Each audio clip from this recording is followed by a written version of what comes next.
Għal darb'oħra, il-kap tal-Oppożizzjoni Adrian Delija reġa' għażel li jkun negattiv u jinjora fatti magħrufa fosthom dawk dwar nies ta' madwaru li minnaħa qed jikkritikaw l-estensjoni ta' San Vincenz de Paul u minnaħa l-oħra qed ikunu involuti fil-proġett innifsu.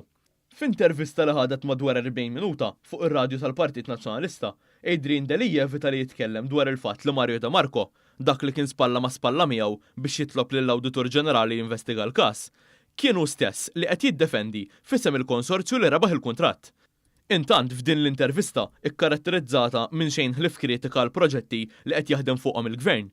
Delija qal li l-Gvern mhu qed jagħmel xejn dwar is-sitwazzjoni tal-housing f'pajjiżna, minkejja li l-Gvern għaddej b'ħidma biex jinbnew iżjed minn 500 post ġdid b'investiment ta' iżjed minn 50 miljun euro. Il-housing li l-Gvern tal-Labor ma nefaq xejn fih. Ħajżidu. Fl-istess intervista, Adrian Delija dawwar ukoll il-kanuni fuq ix-xogħol infrastrutturali li qed twettaq infrastruttura Malta. Fosthom il-bini mill-ġdid ta' toroq madwar Malta, il-proġett li se jara l-bini tal-flyovers fil-Marsa u s-Central Link Project li se jaqqat iż-żoni tal-Mosta u r-Rabat mal-bqija ta' pajjiżna bl-iżjed mod effiċjenti.